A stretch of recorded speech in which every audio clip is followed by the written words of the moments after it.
Hello all. இன்றைக்கி நம்ம பார்க்க போகிற டாபிக் வந்து இந்திய அரசியலமைப்பு. இது நான் எங்கேருந்து ரெஃபர் பண்ணியிருக்கேன்னா 10th ஸ்டாண்டர்டோட சோஷியல் சயின்ஸ் வால்யூம் 1லேருந்து தான் ரெஃபர் பண்ணியிருக்கேன். ஸோ இதில் வந்து few points on exam point of view நம்ம பார்க்கலாம். ஸோ ஃபர்ஸ்ட் வந்து அரசு நெறிமுறையுறுத்தும் கோட்பாடுகளை பற்றி பார்க்கலாம். ஸோ இது வந்து இந்திய அரசியலமைப்பு பகுதி 4 சட்டப்பிரிவு 36லேருந்து 51 வரைக்கும் அரசு நெறிமுறையுறுத்தும் கோட்பாடுகளை பற்றி பேசுது. ஸோ அரசு நெறிமுறைப்படுத்தும் கோட்பாடுகளை டாக்டர் B.R. அம்பேத்கர் வந்து இந்திய அரசியலமைப்போட புதுமையான சிறப்பு அம்சம்னு சொல்லி விவரிக்கிறாரு. ஸோ 2002 ஏற்படுற 86வது அரசியலமைப்பு சட்டத்திருத்தத்தில் வந்து இந்திய அரசியலமைப்பின் பிரிவு 45 வந்து திருத்தப்பட்டு பிரிவு 21A கீழே தொடக்க கல்வி வந்து அடிப்படை உரிமையாக வந்து சேர்க்கப்படுது. ஸோ அடிப்படை உரிமைகள் அப்படின்னு பார்த்தோன்னா இந்திய அரசியலமைப்பில் வந்து அடிப்படை கடமைகள்ங்கிறது வந்து நம்ம எங்கேருந்து எடுக்கிறோம், முன்னாள் சோவியத் யூனியன் அரசியலமைப்பு தாக்கத்தில் இருந்து தான் இதில் சேர்த்துருக்கோம். ஸோ 1976 வந்து பார்த்தோன்னா காங்கிரஸ் கட்சி சர்தார் ஸ்வரன் சிங் அப்படிங்கிற ஒரு கமிட்டியை அமைச்சு அடிப்படை கடமைகளை பற்றி ஆராய்ச்சி செய்ய சொல்லி பரிந்துரைக்கிறாங்க. ஸோ அதுபடி 1976 வந்து எடுக்கப்படுற 42வது அரசியலமைப்பு சட்ட திருத்தத்தில் அரசியலமைப்பில் குடிமக்களுக்கான சில பொறுப்புகள் வந்து சேர்க்கப்படுது. ஸோ இது வந்து அரசியலமைப்போட பகுதி 4A அப்படிங்கிற ஒரு புது பகுதி அதில் வந்து 4Aல வந்து ஒரு புது பகுதி வந்து சேர்க்கப்படுது. ஸோ இது என்னன்னு பார்த்தோன்னா 51Aன்னு சொல்லி ஒரே ஒரு செக்ஷன் மட்டும் இருக்கிற ஒரு பகுதி வந்து சேர்க்கப்படுது. அதில் வந்து குடிமக்களோட 10 அடிப்படை கடமைகளை வந்து அவங்க பேசுகிறாங்க. ஸோ இதுதான் இந்த பாயிண்ட். ஒரே ஒரு பிரிவை மட்டும் அது இருக்குது. ஸோ அடுத்தது வந்து பற்றி பார்த்தோன்னா மத்திய மாநில உறவுகள்.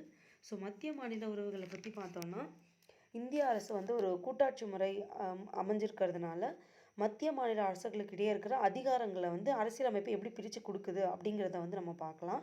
ஸோ இது வந்து 3 உறவுகளாக இருக்குது. அது என்ன, சட்டமன்ற உறவுகள், நிர்வாக உறவுகள், நிதி உறவுகள்னு 3 இருக்குது.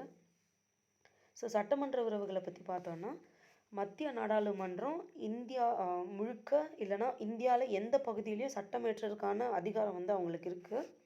ஸோ இந்திய மாநிலங்களுக்கு மட்டும் இல்லாமல் யூனியன் பிரதேசங்களுக்கும் வந்து இது பொருந்தும். ஸோ இந்திய அரசியலமைப்பில் 7வது அட்டவணை வந்து மத்திய மாநில அரசுகளுக்கு இடையான அதிகார பகிர்வை பற்றி வந்து பேசுது. ஸோ அப்போ வந்து மத்திய பட்டியலில் 97 துறைகளும் மாநில பட்டியலில் 66 துறைகளும் பொது பட்டியலில் 47 துறைகளும் இருந்தது. இப்போ எவ்வளோ இருக்குதுன்னு பார்த்தோன்னா மத்திய பட்டியலில் 100ம் மாநில பட்டியலில் 61ம் பொது பட்டியலில் 52ம் இருக்குது. ஸோ 1976 பண்ண சேஞ்சஸ் சட்ட திருத்தத்தில் வந்து 42வது அரசியலமைப்பு சட்ட திருத்தத்தில் வந்து மாநில பட்டியலில் இருந்து 5 துறைகளை வந்து பொதுப்பட்டியலுக்கு மாற்றுறாங்க. அது என்னென்னு பார்த்தோன்னா 1 வந்து கல்வி, 2வது வந்து காடுகள், 3வது வந்து எடைகள் மற்றும் அளவுகள், 4வது வந்து பறவைகள் மற்றும் வனவிலங்கு பாதுகாப்பு, 5வது வந்து உச்சநீதிமன்ற உயர்நீதிமன்ற அமைப்புகளை தவிர பிற நீதிமன்றங்களோட நீதி நிர்வாகம். இது 5மே வந்து மாநில பட்டியல் வந்து பொதுப்பட்டியலுக்கு வந்து மாற்றப்படுது. எதுன்னு பார்த்தோன்னா கல்வி, காடுகள், எடைகள் மற்றும் அளவுகள், பறவைகள் மற்றும் வனவிலங்கு பாதுகாப்பு, உச்சநீதிமன்ற உயர்நீதிமன்ற அமைப்புகளை தவிர இருக்கிற பிற நீதிமன்றங்களோட நீதி நிர்வாகம். இது எல்லாமே இந்த 5ம் வந்து மாற்றப்படுது.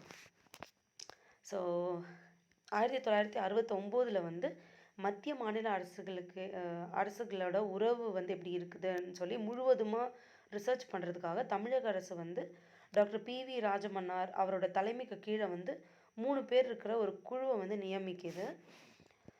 ஸோ இதோட வந்து சட்டமன்ற உறவுகள் வந்து முடியுது. அடுத்தது வந்து நிர்வாக உறவுகள். ஸோ நிர்வாக உறவுகள்னு பார்க்கும்போது அது நான் இங்கே மென்ஷன் பண்ணேன். ஏன்னா நிர்வாக உறவுகளில் முக்கியமான பாயிண்ட்ஸ் எதுவும் பெருசாக அந்த அளவுக்கு இல்லை. நான் என்னன்றதை மட்டும் நான் எக்ஸ்பிளைன் பண்ணுறேன். நிர்வாக உறவுகள்னால் ஒரு மாநில அரசோட நிர்வாக அதிகாரம் வந்து அதோட சொந்த மாநிலத்துக்கு மட்டும்தான் இருக்கும். மற்ற மாநிலங்களுக்கோ இல்லை வந்து மத்திய அரசுக்கிட்டேயோ அவங்களுக்கான நிர்வாக அதிகாரம் வந்து இருக்காது. ஸோ அம்மாநிலத்தில் வந்து அவங்களுக்கான சட்டம் இயற்றுவதற்கான தகுதியும் வந்து அவங்க பெற்றிருக்கிறாங்க அந்தந்த மாநிலமும். ஸோ இதுதான் வந்து நிர்வாக உறவுகள். ஸோ நிதி உறவுகள், அடுத்தது வந்து நிதி உறவுகள் பற்றி பார்க்கலாம். நிதி உறவுகள் வந்து எங்கே இருக்குன்னா, இந்திய அரசியலமைப்பு பகுதி 12ல் சட்டப்பிரிவு 268 இருந்து 293 வரைக்கும் இருக்குது. ஸோ இந்திய அரசியலமைப்பு சட்டப்பிரிவு 280க்கு கீழே வந்து குடியரசுத் தலைவரால் நியமனம் செய்யப்படுற நிதிக்குழு வந்து பரிந்துரை பண்ணுற நிதித்துறை வந்து என்ன பரிந்துரைக்கிறாங்களோ அதுக்கு அடிப்படையில் தான் வந்து மத்திய அரசால் சில வரிகள் வந்து விதிக்கப்பட்டு அதை வசூலித்து மத்திய அரசாலையும் மாநில அரசாலையும் அது வந்து பிரித்து கொள்ளப்படுது. ஸோ மத்திய மாநில அரசுகளுக்கு இருக்கிற உறவை வந்து விசாரிக்கிறதுக்காக மறைந்த முன்னாள் பிரதமர் திருமதி இந்திரா காந்தி வந்து 1973 சர்க்காரியா குழுன்னு சொல்லி ஒன்று நியமிக்கிறாங்க. ஸோ அந்த குழு அளித்த 247 பரிந்துரையில் 180 பரிந்துரைகளை வந்து மத்திய அரசு செயல்படுத்தியிருக்கு. அதில் மிக முக்கியமானது வந்து பார்த்தோன்னா 1990 வந்து அமைக்கப்பட்ட மாநிலங்களுக்கு இடையேயான குழு ஆகும். ஸோ இதுதான் இன்றைக்கி overall points and hints. So next வீடியோவில் with new topic we can meet. Thank you so much.